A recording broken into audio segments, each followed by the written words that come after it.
Math teacher চলে আসছে। হে আল্লাহ, কিছু একটা করেন, আমার নৌকা খায়ের মধ্যে ফেলে দিয়েন না। ম্যাথ টিচারের মেমোরি লস করে দেন, উনি যেন কলের ব্যাপারটা ভুলে যায়। না থাকবে বাস, না বাজবে বাসি, নইলে এবার টিসি পাক্কা। ম্যাথ টিচার নিউ টিচারকে সাথে নিয়ে ক্লাসরুমে প্রবেশ করে। ইউনভু ইউনভু দরফরিয়ে উঠে দাঁড়িয়ে, জি জি জি স্যার, আমি ইমপ্রেসড। হ্যাঁ কেন স্যার, আমি আবার কি করলাম? আমি নতুন কোনো কাম করি নাই স্যার। স্যারের ভুলোটা কি? বড় চোরের আগে নির্ভূত নয় তো? আরে পাগলা, ভয় পাস না।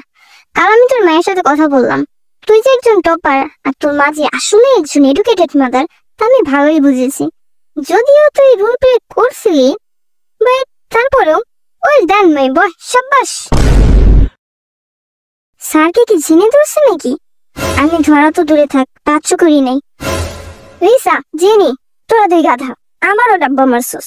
লজ্জা করে না? দেখে রেখে ফিল করস। লজ্জা নামে কোনো ওয়ার্ড আমাদের ডিকশনারিতে নাই স্যার। ওইরকম সস্তা ডিকশনারি 4 রাস্তার মোড়ে ফেলা দে। আর ফাবিয়া, তোমার গ্রেড তো আগের কলেজে ভালোই ছিল, এত খারাপ রেজাল্ট আশা ছিল না। ফার্স্ট দিন মাথার উপর এক্সাম চাপাই দিলে যা হয় আর কি, এর থেকে ভালো রেজাল্টের আশা করা বিলাসিতা মাত্র। এক্সকিউজ মি স্যার, আমার ক্লাস টাইম ছিল। ও হ্যাঁ, প্লিজ কাম কাম। বাচ্চারা, তোমাদের new math teacher, please Anshuk sir. যদিও আমার তোমাদের ছেড়ে যেতে ইচ্ছে করছিল না, কিন্তু আলহামদুলিল্লাহ, আল্লাহ আমাদের দোয়া কবুল করছে, জান বাঁচছে। ফ্রিতে জ্ঞান দিই, এগুলো না একটু টাইটে রাখেন, সব খোলা বাদর, বিশেষ করে 12টা। আজকাল আর দিলে দেখবেন মাথায় উঠে আসতেছে। বাদর তো? জি স্যার, বুঝতে পেরেছি। হাই দোস্ত, সিধা দোস্ত সিধা। আমাদের স্যার কত হ্যান্ডসাম রে। নিজের অকাদে থাকতে কোনো যোগ্যতা আছে? ভালোবাসার যোগ্য অযোগ্য দেখে না রে মেরা ভাই। আই থিঙ্ক ও মরে গেলে কবর থেকে উঠে আসবে স্যার কি করতে। আফটার ম্যাথ ক্লাস এইবারও ফেল। না, অনেক হয়েছে। আজকে লাইব্রেরিতে যাব, অনেকগুলো বই আনবো আর ধুমনা চাই পড়বো। ওরা তোর একটা কামব্যাক হবে। দুনিয়া উল্টাই গেলে এটা কখনোই সম্ভব না। কি আর বলবো দুঃখের কথা, আমার আগে তো করোনাই কামব্যাক দিয়ে দিল। আমি বাসায় গিয়ে একা একটু কাঁদতে চাই। জুড়ে জুড়ে দরজা বন্ধ করে ফিল্ম স্টাইলে নায়িকাদের মতো কাঁদতে চাই। বেচারা তোদের কপাল, লাঞ্চ ব্রেকে খাবারের বদলে ছাড়ের বকা খাবি। হ্যাঁ চল যাই। জেনিসা যাওয়ার পর কিরে ইউনু, কি ভাবতেছস? কলটা করলো কে? ফাবিয়া ছাড়া আর কে? ও ছাড়া আমাদের ক্লাসে কল করার মতো কেউ নেই। কিন্তু গতকাল মুখের উপর না করার পর ও করবে, ব্যাপারটা মানা গেল না। হয়তো আমরা ওকে যতটা খারাপ ভাবছিলাম ততটা না। যাক, অ্যাটলিস্ট লিসার কনফিডেন্স আর বিশ্বাস তো কাজে দিছে। বাই দ্য ওয়ে, শকিং ব্যাপার হলো ও কিভাবে সিচুয়েশনটা হ্যান্ডেল করছে। স্যার এখন তোর উপর কত খুশি বলতে হবে, ব্রেন আছে। আমি আগেই বলছিলাম ও র্যাগিং বানাম পারে। হইছে ভাই, এখন খাইতে চল।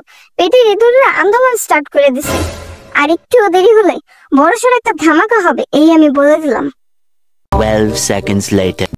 কিরে, ক্যান্টিনের খাবারে তো মজা হলো কবে থেকে? আগে যেমন আমি আরো বেশি করে আনতাম। 2 দিনের জায়গায় 4 দিনের বাসি খাবার দিছে মনে হয়। জেঙ্গেই রয়ে গেলি। তোর মুখ দিয়ে কোনোদিন কোনো ভালো কথা বের হয় না। তোর জন্মের সময় কি আমাকে মধু দিতে ভুলে গেছিল? হয়তো বা। আচ্ছা শোন, লোক মুখে শুনলাম, সরি স্টুডেন্ট মুখে শুনলাম আমাদের কলেজে নাকি নতুন একজন স্টুডেন্ট আসছে যে নিজের বাবাকে খুন করছে। আল্লাহ, নিজের বাবাকে মেরে ফেলছে? কেউ এমন কাজ কিভাবে করতে পারে? তুই যা জিজ্ঞাই আয় যা কিভাবে করছে, তোকে একদম ফুল ডিটেইলসে বইলা দিবে নি। একদম একটা থ্রিলার মুভি দেখবি, এরকম একটা ফিল পাবি। যা তুই যা জিগা। আরে ভাই, এটা জিগানের কি আছে? হয় গুলি করছে, এটা তো চাকু চালাইছে, কেউ খতম। তোরা কি জীবনেও একটু সিরিয়াস হইতে পারবি না? সিরিয়াসলি আমরা জীবনেও সিরিয়াস হইতে পারব না। আরে থাম থাম, তোদের একটা গল্প বলি শোন। অনেক বছর আগে এক রাজার একটা মেয়ে সন্তান হয়, যে ছিল শ্যামলা বর্ণের। এরপর সে প্রাসাদের একজন দাসী অন্য একজন মহিলার কাছে গিয়ে বলে, রানীর যে মেয়ে হয়েছে সে কালো। এরপর সেই মহিলা অন্য একজন মহিলার কাছে গিয়ে বলে, রানীর যে মেয়ে হয়েছে সে খুবই কালো। এরপর সেই মহিলা অন্য একজন মহিলার কাছে গিয়ে বলে, রাজ্যের রাজকন্যা প্রচুর কালো, একদম কালো কাকের মতো। ঠিক এইভাবেই একজনের থেকে অন্যজন, অন্যজনের থেকে আরেকজন, এরকম করতে করতে এই কথাটা হয়ে দাঁড়ায়, রানীর গর্ভ থেকে কোনো মানুষ না, বরং একটি কাকের জন্ম হয়েছে। সিরিয়াসলি?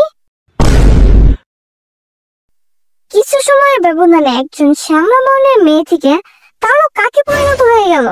এক্স্যাক্টলি, সেটাই তো। এই জন্য সবার কথা সবসময় বিশ্বাস করতে হয় না। মনে রাখিস, কারো মিথ্যাবাদী হওয়ার জন্য শুধুমাত্র কারো থেকে কোনো ঘটনা শুনে তার সত্যতা যাচাই না করে অন্য কাউকে বলাই যথেষ্ট। এতেই সে একই সাথে মিথ্যাবাদী এবং গীবতকারী হয়ে যায়।